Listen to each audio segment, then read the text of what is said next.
मानव हृदय एक ऐसी विचित्र वस्तु बनाई है विधाता ने कि सफलता पाने के लिए यदि मानव धैर्य और संयम का साथ ले तो हृदय उसे सद्मार्गी बना देता है, और सफलता पाने की शीघ्र इच्छा यदि बलवती हो जाए तो यही हृदय उसे कुटिल बनाने में क्षण भर भी नहीं गंवाता।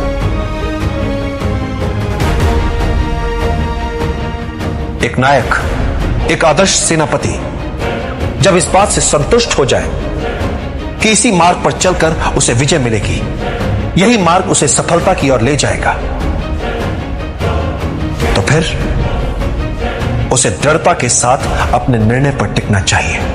फिर वो मार्ग चाहे कितना ही ध्रुव क्यों ना हो, संकट भरा क्यों ना हो, फिर ये सारी शंकाएं एक आदर्श सेनापति के लिए अर्थहीन हो जानी चाहिए। सृष्टि का नियम, जिस तरह के विचार हम अस्तित्व को संप्रेषित करते हैं, उसी तरह की ऊर्जा अस्तित्व द्वारा हम तक पहुंचती है। याद रहे, विचारों का सकारात्मक होना अनिवार्य है, तभी राह सरल और सुगम होती चली जाए। पेड़ों को जानकर हम धैर्य का अर्थ समझते हैं, घास को जानकर हम बने रहने का हट समझ पाते हैं।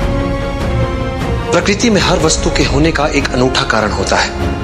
यदि तुम इन सब की विशेषताओं को जानते हो तो तुम सदैव शत्रु से एक हाथ आगे रहते हो। अब मैं एक व्यक्ति नहीं, अब एक विचार बन चुका हूं। विचार जो जनहित का विचार है, विचार जो न्याय का विचार है, विचार जो किसी भी राजा को अपनी जनता के प्रति उत्तरदायी बनाने का विचार है। ऐसे विचार को ना बंदी बनाया जा सकता है, ना मिटाया जा सकता है। मात्र इच्छा शक्ति, बस यही एक मूल मंत्र है हर सफलता के पीछे। इच्छा करो, दृढ़ता से चाहो, और फिर उसके लिए मर मिटो। विजय सदा तुम्हारा वरण करेगी। यदि तुम एकाग्रचित हो सको,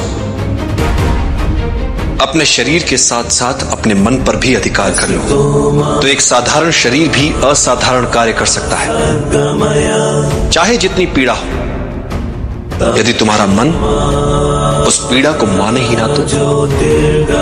इतिहास में ऐसे कई वीरों के विवरण हैं जिनका सर धड़ से अलग हो गया, किंतु वो युद्ध में लड़ते रहे, रक्त की अंतिम बूंद तक लड़ते रहे।